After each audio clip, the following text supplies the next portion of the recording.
Assalamualaikum warahmatullahi wabarakatuh. Semangat pagi anak-anak. Oke, hari ini kita akan belajar tentang cerita fantasi. Kira-kira apa itu cerita fantasi? Apakah kalian sudah pernah mendengar cerita fantasi atau sudah pernah mempelajarinya? Baik, sebelum kita masuk ke pembahasan, silahkan perhatikan gambar berikut ini. Yang pertama ada novel Harry Potter, yang kedua ada novel Anak Rembulan, dan yang ketiga ada Natakan the Little Dragon.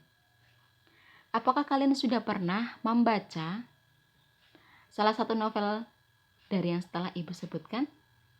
Oke, bagus. Sudah ya? Atau mungkin kalian sudah pernah menonton film Harry Potter? Pasti sudah, ya? Oke, bagi yang sudah, itulah contoh dari cerita fantasi. Seperti itu cerita fantasi, gambarannya seperti itu. Ya. Nah, kita masuk ke pembahasan. Kita akan bahas. Jadi, cerita fantasi adalah cerita fiksi yang bergenre fantasi atau dunia imajinatif ciptaan penulis. Ingat-ingat ya. Kemudian, nah, kali ini kita akan belajar tentang KD 3.3, yaitu mengidentifikasi unsur-unsur cerita fantasi yang dibaca dan didengar. Baik, pertama kita akan mempelajari ciri umum yang ada pada cerita fantasi untuk membedakan mana cerita yang biasa ya dengan cerita fantasi agar kalian tahu. Oke? Yang pertama, ciri umum yang pertama adalah ada keajaiban atau keanehan atau kemisteriusan. Nah, biasanya, hal yang tidak mungkin, hal yang ajaib, aneh, misterius dijadikan biasa, hal yang biasa ada di dalam sebuah cerita fantasi. Ya. Oke, contohnya kemunculan siluman rubah di depan rumah. Dalam dunia nyata, apakah itu ada? Tidak. Tapi itu hal biasa karena ini cerita fantasi. Oke. Kemudian yang kedua adalah ide cerita terbuka terhadap daya hayal penulis. Jadi, penulis bebas berimajinasi, tidak dibatasi dunia nyata. Jadi besok ketika kalian diminta untuk membuat sebuah cerita fantasi, kalian diberikan kebebasan untuk berimajinasi. Terserah idenya mau seperti apa, imajinasinya mau seperti apa. Ya, tidak dibatasi dunia nyata. Ya, di dunia nyata tidak ada, nggak apa-apa. Namanya juga cerita fantasi begitu. Biasanya temanya magis, ya, supranatural atau futuristik. Futuristik itu orientasi masa depan ya. Misalkan kayak ada teknologi-teknologi yang super canggih, ya seperti itu. Oke, baik. Contohnya ide cerita. Contohnya ada pertempuran komodo dengan siluman serigala untuk mempertahankan tanah leluhurnya. Itu contohnya ya. Ide cerita. Kemudian yang ketiga adalah menggunakan berbagai latar atau lintas ruang dan waktu. Nah, peristiwa yang dialami tokoh terjadi pada dua latar. Yang pertama, latar tempatnya ini ya, latar tempat waktu di kehidupan sehari-hari. Dan yang kedua, bukan kehidupan sehari-hari. Bisa misalkan di masa depan atau di masa lampau, ya. Contohnya, Ratna sedang bermain petak umpet bersama saudaranya. Ia bersembunyi di lemari. Namun, tiba-tiba ia sudah berada di hutan zaman purbakala. Nah, ini terjadi lintas ruang dan waktu. Ruangnya tadi ada di lemari, tiba-tiba berada di hutan. Waktunya tadi ya, waktunya sekarang ini petak umpet, sekarang sedang petak umpet kok tiba-tiba di masa lampau di zaman purbakala. Ini biasanya ada dalam sebuah cerita fantasi. Kemudian yang keempat, tokoh unik atau memiliki kesaktian. Nah, tokoh di dalam sebuah cerita fantasi itu bisa diberi watak dan ciri yang unik, tidak seperti pada kehidupan sehari-hari. Misalkan tadi contohnya si Ratna, ini ya tokohnya memiliki kesaktian. Ratna setelah keluar dari lemari, misalkan dari jarinya dia bisa mengeluarkan petir. Nah, itu kesaktian ya. Itu contohnya. Oke. Kita lanjutkan. Oh, ini ada contoh lagi. Komodo bisa melatih anak buahnya menyerang siluman serigala, ya. Tokoh yang unik, masa komodo bisa melatih anak buahnya untuk menyerang siluman serigala? Itu kan di kehidupan sehari-hari tidak ada ya, tapi dalam sebuah cerita fantasi itu sudah biasa. Oke? Kemudian kita lanjutkan yang kelima, bersifat fiksi.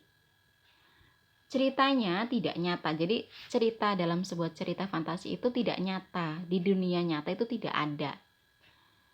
Ya, namun dapat diilhami dari dunia nyata atau objek yang nyata, tapi tetap diberi fantasi. Oke. Paham tidak dari ini? Bersifat fiksi. Paham ya? Nah, ketika ini maksud dari dapat diilhami dari dunia nyata atau objek yang nyata, contohnya ya, dalam cerita yang ditulis oleh Ugi Agustono itu diilhami dari hasil observasi penulis terhadap Komodo dan Pulau Komodo. Di dunia nyata, ada tidak Komodo dan Pulau Komodo? Iya, ada ya. Nah, itu diilhami dari dunia nyata atau objek yang nyata.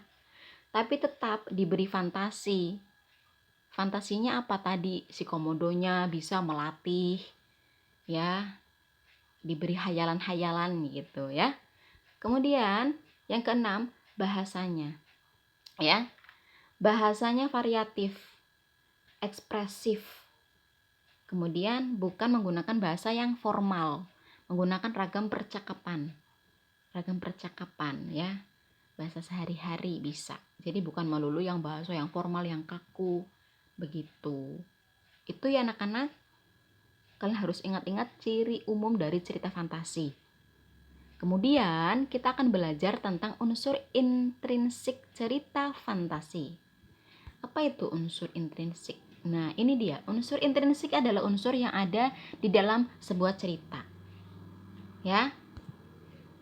Unsur intrinsik ada di dalam sebuah cerita.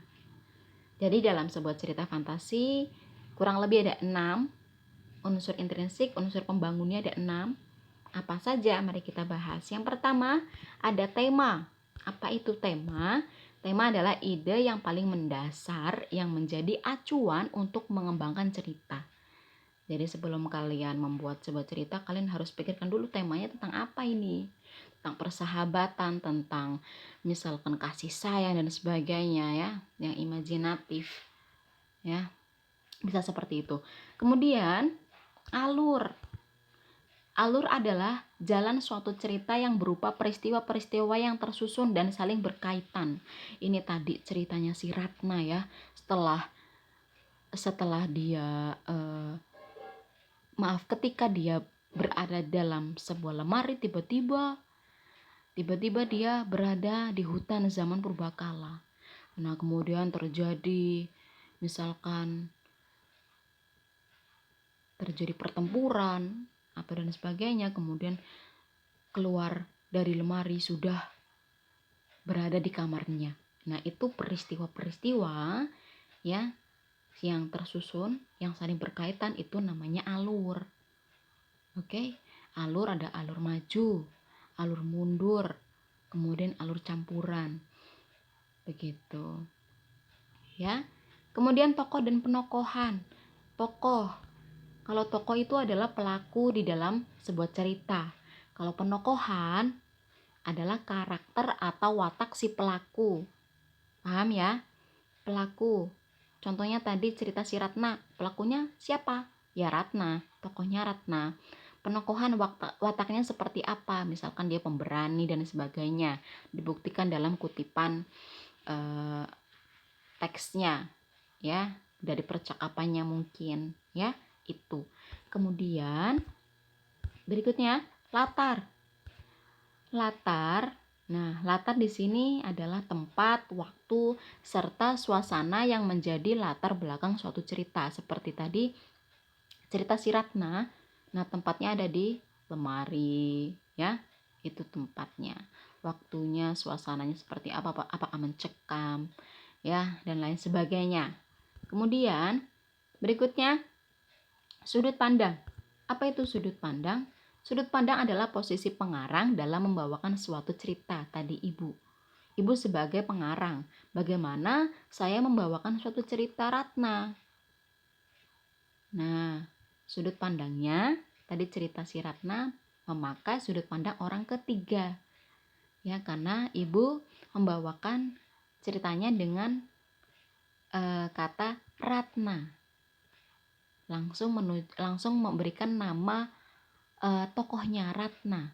Ratna sebagai tokoh utamanya Ratna ya. Jadi sudut pandang orang ketiga. Kecuali kalau misalkan ibu menceritakan aku bermain bersama saudaraku. Nah, ketika aku masuk ke dalam lemari, tiba-tiba aku sudah berada di hutan zaman purbakala. Nah, berarti ini sudut pandangnya menggunakan sudut pandang orang pertama, yaitu aku, keakuan. Paham ya?